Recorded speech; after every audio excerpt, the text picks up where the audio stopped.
अरे सीमा, तुम यहाँ क्या कर रही हो?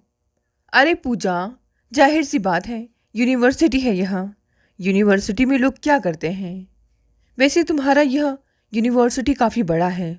हमारे एग्ज़ाम चल रहे हैं ना, तो मेरा सेंटर यहीं इसी में आया है। ओह, अब समझ में आई बात। वरना पहले तो मैंने तुझे कभी देखा ही नहीं था यहाँ पर। अच्छा, कौन सा कोर्स कर रही है? कौन सा ईयर है? अरे, मैं तो एमए कर रही हूँ। और वैसे भी एमए ही कर लूँ तो यह मेरे लिए बहुत बड़ी बात होगी।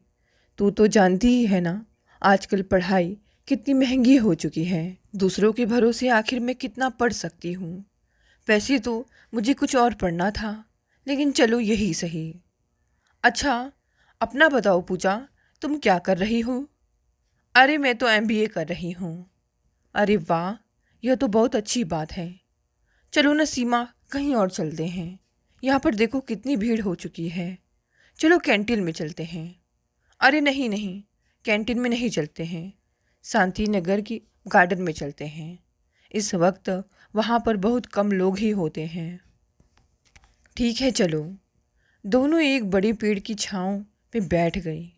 सीमा, तुम्हारे माता पिता की मृत्यु इतनी अकस्मात हो गई कि आज भी सच नहीं लगता।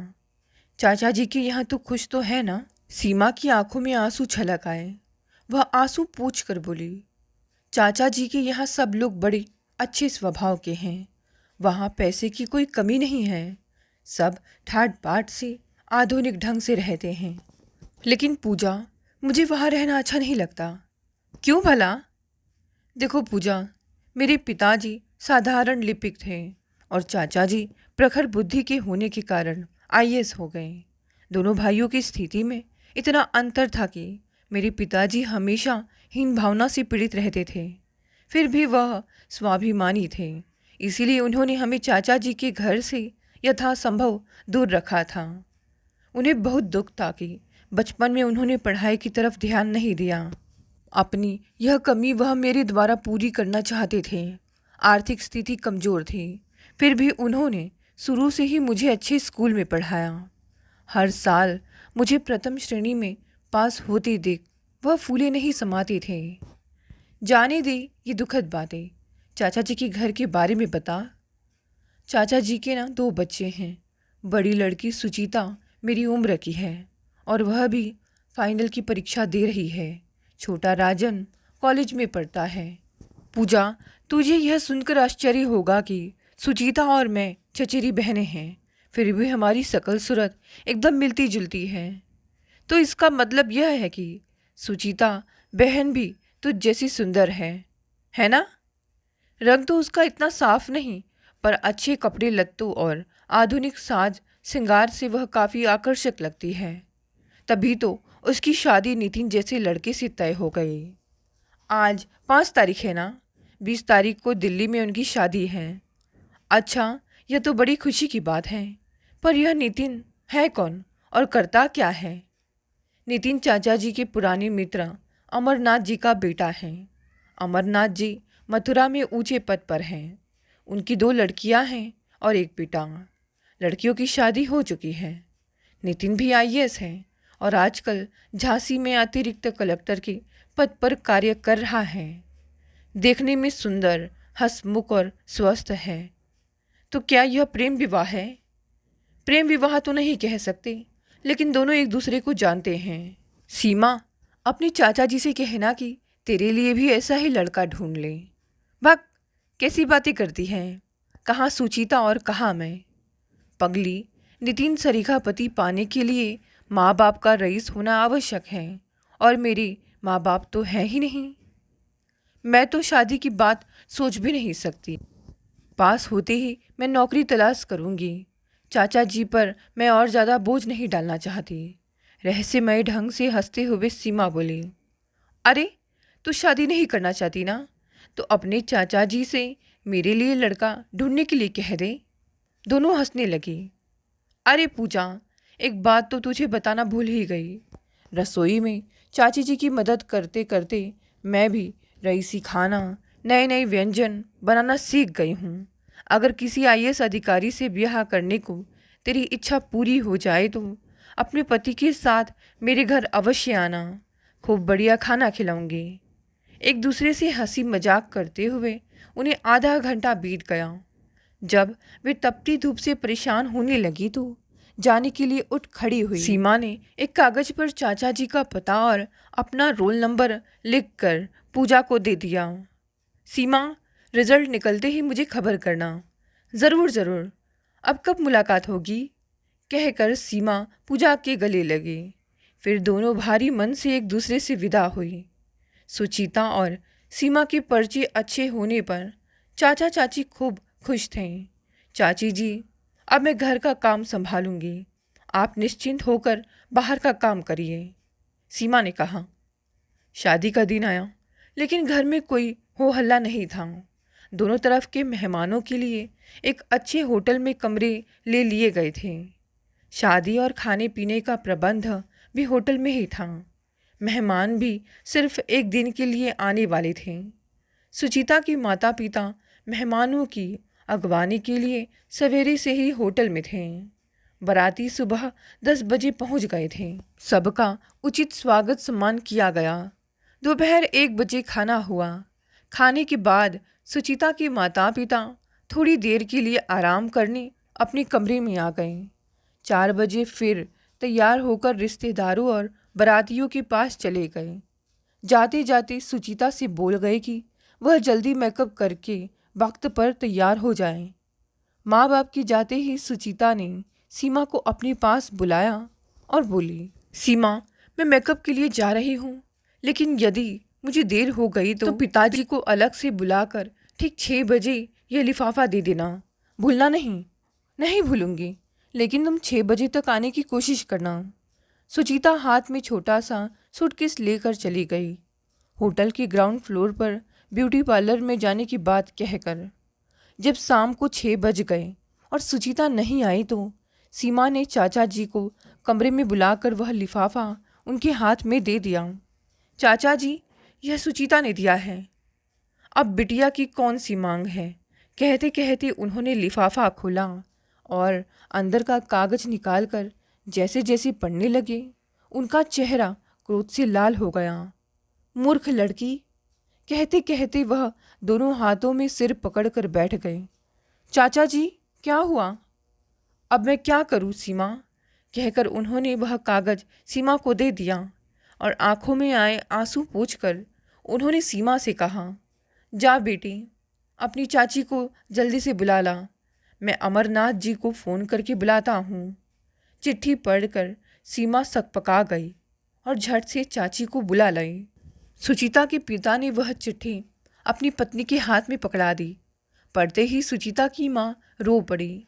चिट्ठी में लिखा था, पिताजी, मैं जानती हूँ मेरी यह चिट्ठी पढ़कर आप और माँ बहुत दुखी होंगे, लेकिन मैं माफ़ी मांगती हूँ।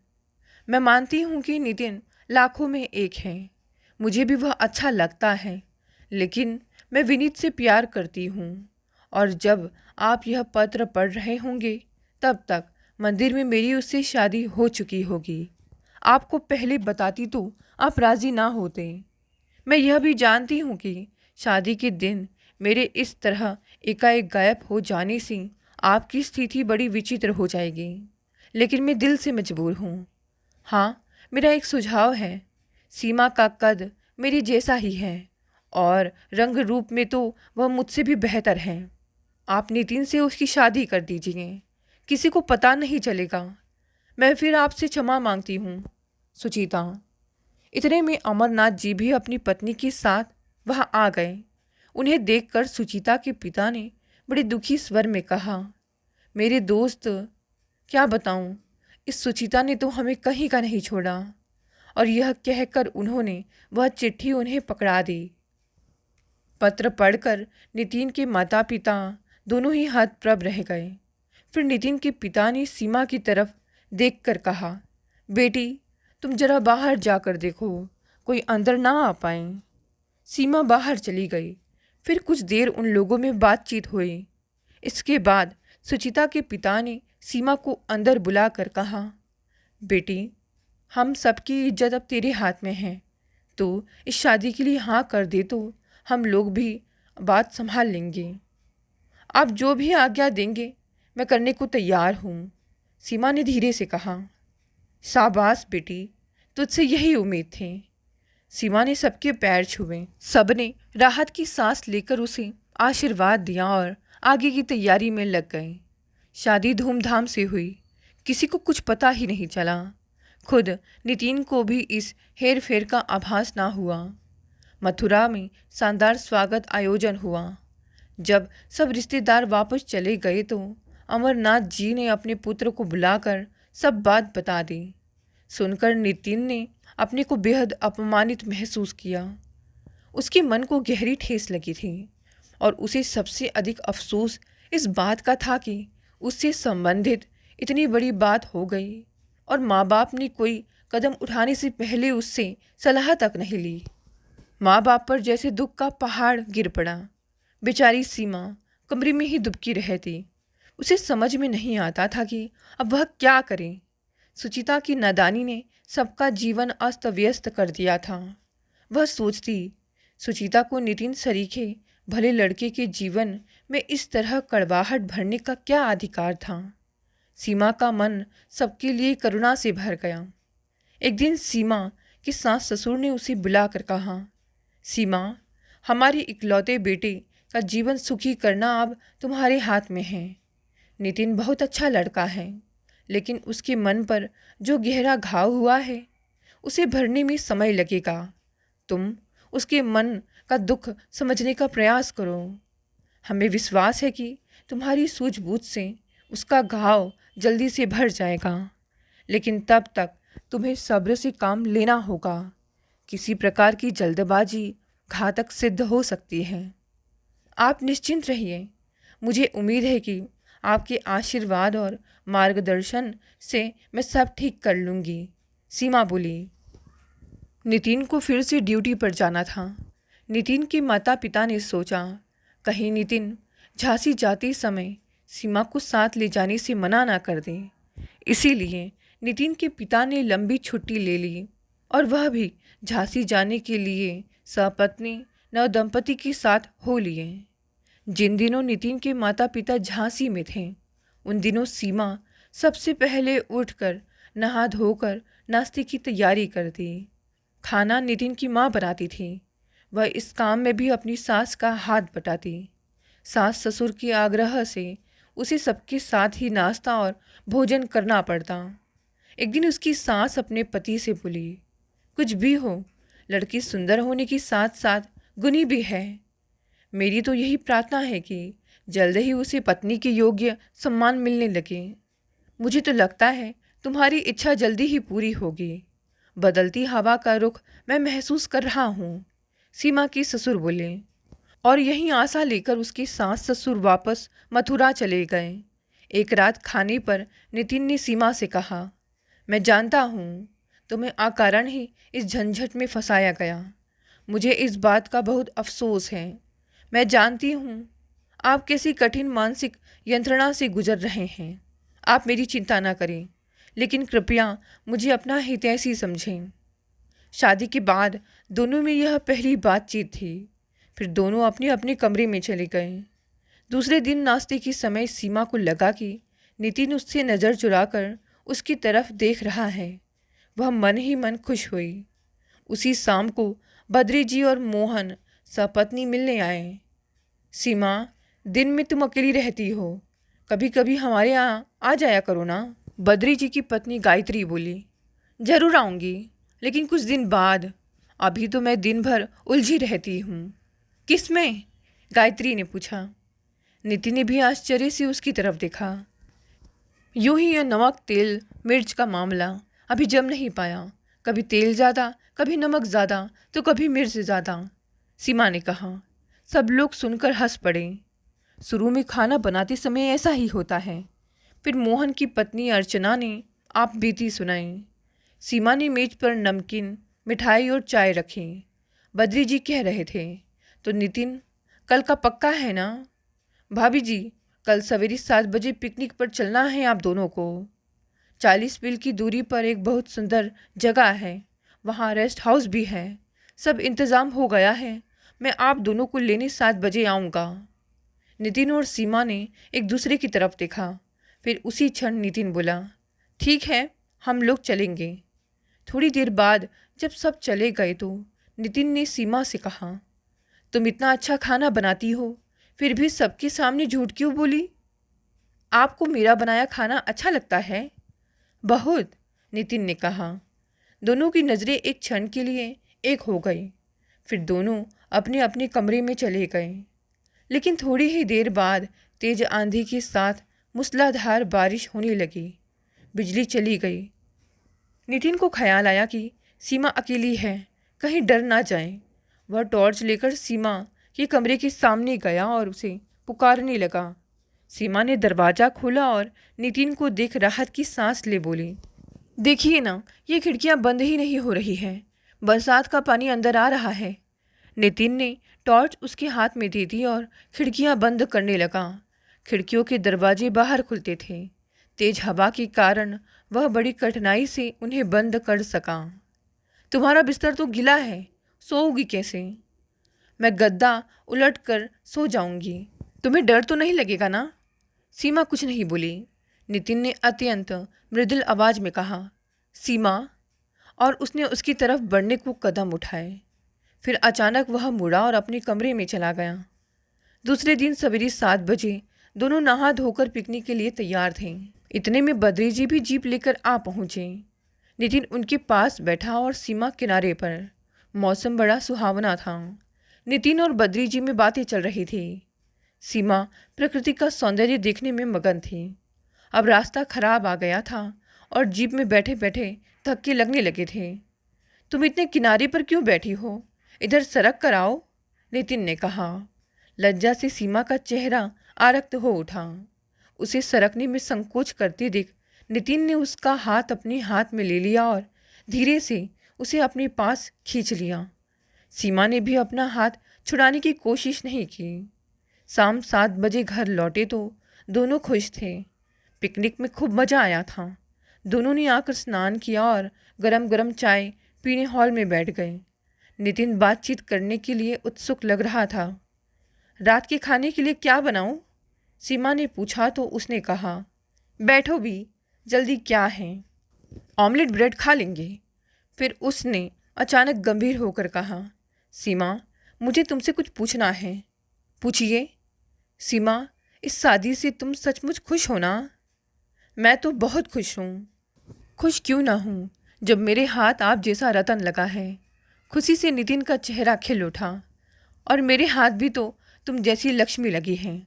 दोनों ही आनंद विभोर होकर एक दूसरे को देखने लगे। शंका के सब बादल छट चुके थे। तनाव खत्म हो गया था।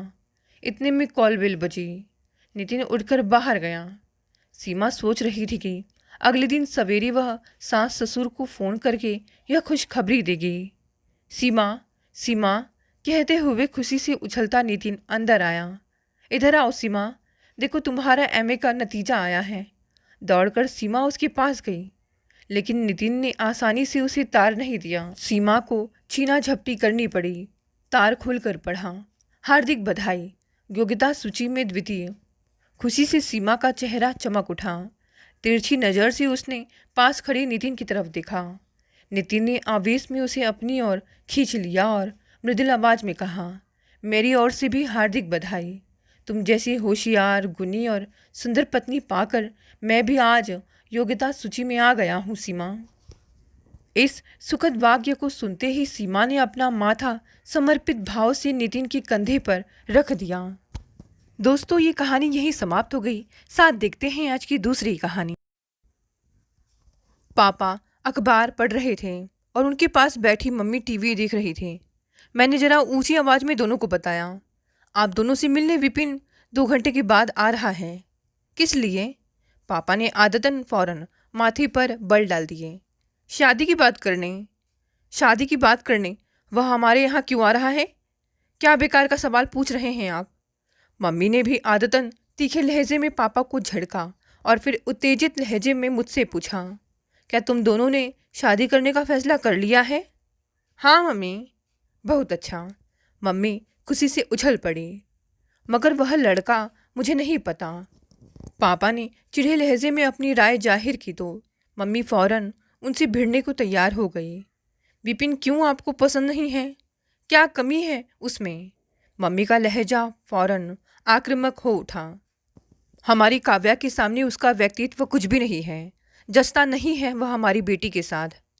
विपिन कंप्यूटर इंजीनियर है, उसके पिताजी आपसे कहीं ज़्यादा ऊंची पोस्ट पर हैं। वह फ्लैट नहीं बल्कि कोठी में रहता है। मुझे तो वह हर तरह से काव्या के लिए उपयुक्त जीवन साथी नजर आ रहा है।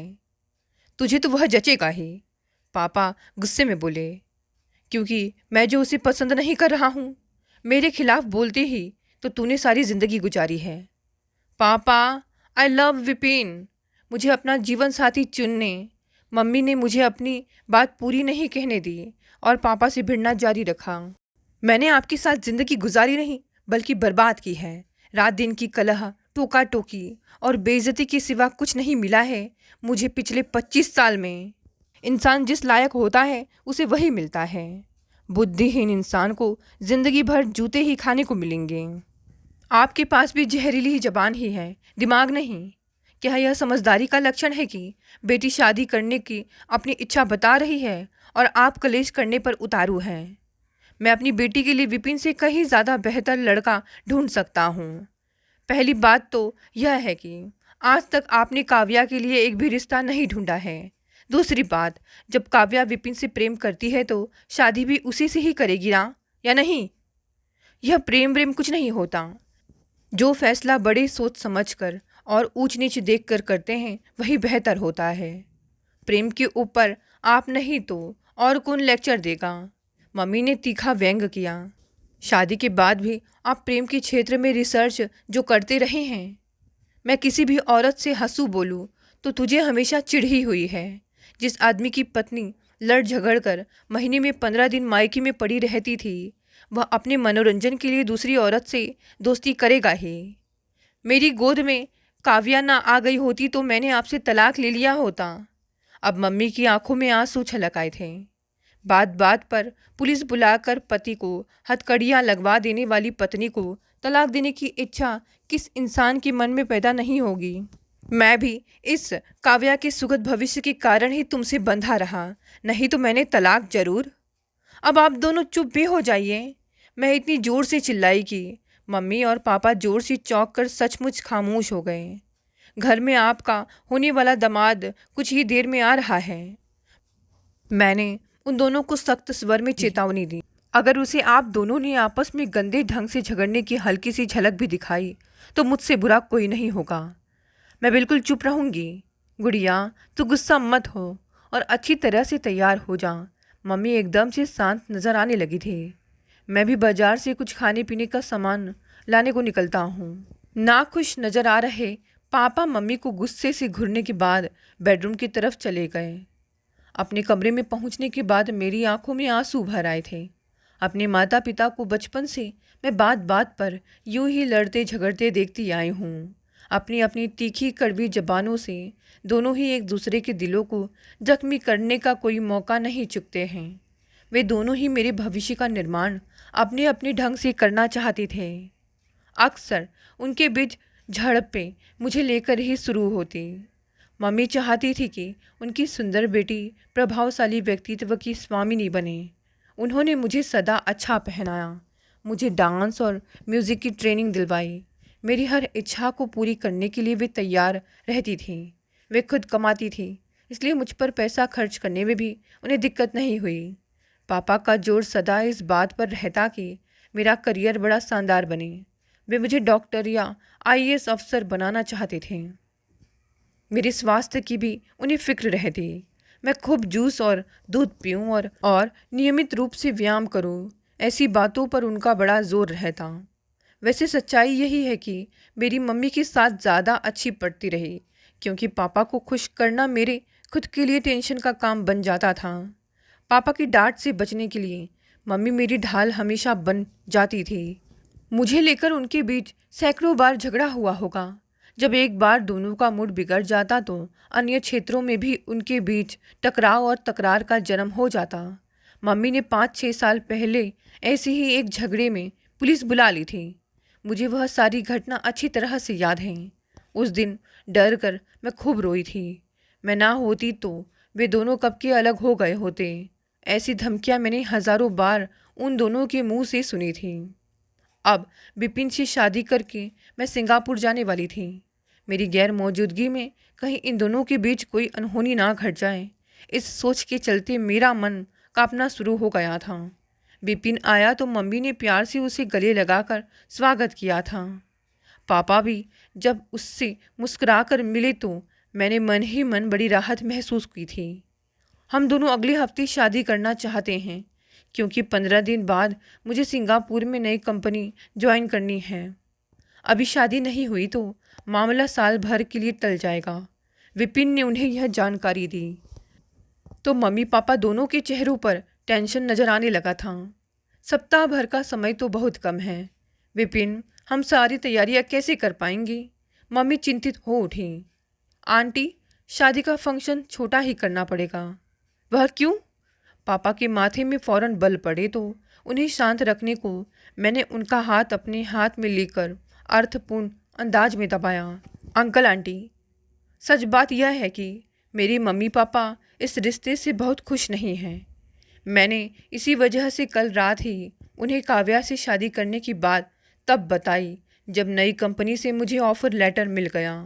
उन दोनों की नाखुशी के चलते बड़ा फंक्शन करना संभव नहीं है। देखो विपिन, मेरी बेटी लाखों में एक है। उन्हें तो इस रिश्ते से खुश होना चाहिए। आई नो अंकल, पर वे दोनों आप दोनों जितने समझदार नहीं हैं जो अपनी संतान की खुशी को सबसे ज़्यादा महत्वपूर्ण माने। विपिन की इस बात को सुनकर मुझे अचानक इतनी ज़ोर से हंसी आई कि मुझे ड्राइंग रूम से उठकर रसोई में जाना ही उचित लगा था। उस पूरे सप्ताह खूब भाग दौड़ रही। मम्मी व पापा को इस भाग दौड़ के दौरान जब भी फुर्सत मिलती वे आपस में जरूर उलझ पड़ते। मैं दोनों पर कई बार गुस्से से चिल्लाई तो कई बार आंखों से आंसू भी बहाए। जो रिश्तेदार इकट्ठे हुए थे उन्होंने भी बार बार उन्हें लड़ाई झगड़े में ऊर्जा बर्बाद न करने को समझाया, पर उन दोनों के कानों पर जू नहीं रेंगी। हमने फंक्शन ज़्यादा बड़ा नहीं किया था, पर हर काम ठीक से पूरा हो गया। मेरे ससुराल में मेरे रंग रूप की खूब तारीफ हुई तो मेरे सास ससुर भी खुश नज़र आने लगे थे। हमारा हनीमून 3 दिन का रहा।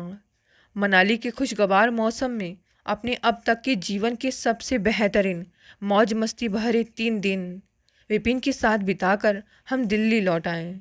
वापस आने के 2 दिन बाद ही हमने हवाई जहाज़ पकड़ा और सिंगापुर चले गए। अपने मम्मी पापा से विदा लेते हुए मैं रो रही थी। आप दोनों एक दूसरे का ध्यान रखना प्लीज़। आपका लड़ाई झगड़ा अब भी चलता रहा तो मेरा मन परदेश में बहुत दुखी रहेगा। मैंने बार बार उनसे ऐसी विनती जरूर की, पर मन में भारी बेचैनी और चिंता समेटे ही मैंने मम्मी पापा से विदा ली थी। शुरुआत के दिनों में दिन में 2-2 बार फ़ोन करके मैं उन दोनों का हालचाल पूछ लेती। हम ठीक है बेटी, तुम अपना हालचाल बताओ। वे दोनों मुझे परेशान न करने के इरादे से यही जवाब देते, पर मेरा मन उन दोनों को लेकर लगातार चिंतित बना रहता था। विपिन जब भी मुझे इस कारण उदास देखते तो बेकार की चिंता न करने की सलाह देते। मैं खुद को बहुत समझाती, पर मन चिंता करना छोड़ ही नहीं पाता था। बीतते समय के साथ मेरा मम्मी पापा को फ़ोन करना सप्ताह में 1-2 बार का हो गया। विपिन की अपनी बॉस से ज़्यादा अच्छी नहीं पट रही थी। इस कारण मुझे जो टेंशन होता वही मैं फ़ोन पर अपने मम्मी पापा से ज़्यादा बांटती थी। विपिन ने कोशिश करके अपना तबादला बैंकॉक में करा लिया। वहाँ शिफ्ट होने से पहले उन्होंने 1 सप्ताह की छुट्टी ले ली। लगभग 6 महीने बाद इस कारण हमें इंडिया आने का मौका मिल गया था। सारा कार्यक्रम इतनी जल्दी बना कि अपने आने की सूचना मैंने मम्मी पापा को ना देकर उन्हें सरप्राइज़ देने का फैसला किया था। विपिन और मैं एयरपोर्ट से टैक्सी लेकर सीधे पहले मेरे घर पहुँचे। 4 दिन बाद मेरी सास ससुर की शादी की 30वीं वर्षगांठ थी, इसीलिए पहले 3 दिन मुझे मायके में बिताने की स्वीकृति विपिन ने ही दे दी थी। विपिन और मुझे अचानक सामने देखकर मेरे मम्मी पापा भौचक्के रह गए। मम्मी की चाल ने मुझे साफ बता दिया कि उनकी कमर में तेज दर्द हो रहा है, पर फिर भी उन्होंने उठकर मुझे गले से लगाया और खूब प्यार किया। पापा की छाती से लगकर मैं अचानक ही आंसू बहाने लगी थी। उनको प्रसन्न अंदाज में मुस्कुराते देख मुझे इतनी राहत और खुशी महसूस हुई कि मेरी रुलाई फूट पड़ी थी। आप दोनों को क्या हमारे आने की खबर थी?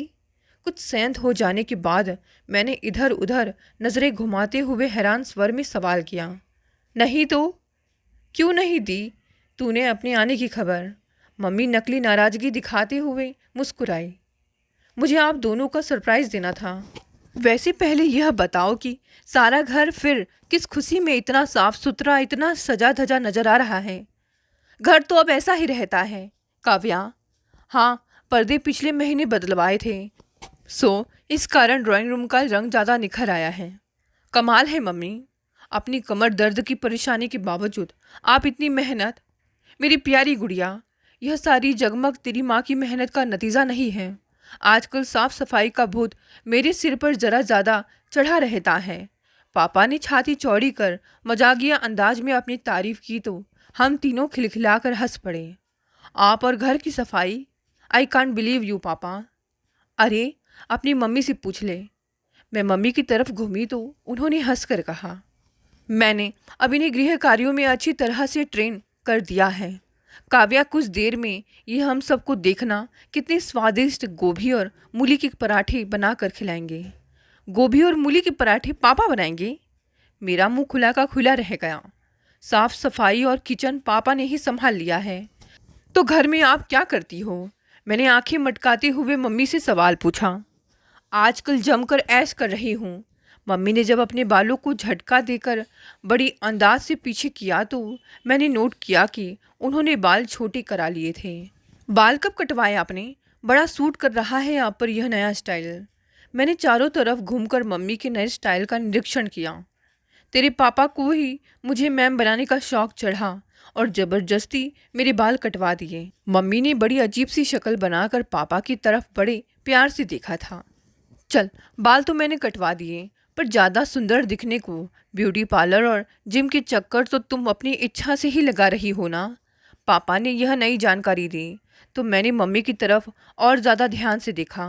उन्होंने अपना वजन सचमुच कम कर लिया था और उनके चेहरे पर भी अच्छा खासा नूर नज़र आ रहा था। आप दोनों 6 महीनों में कितना ज़्यादा बदल गए हो। मम्मी, आप सचमुच बहुत सुंदर दिख रही हो।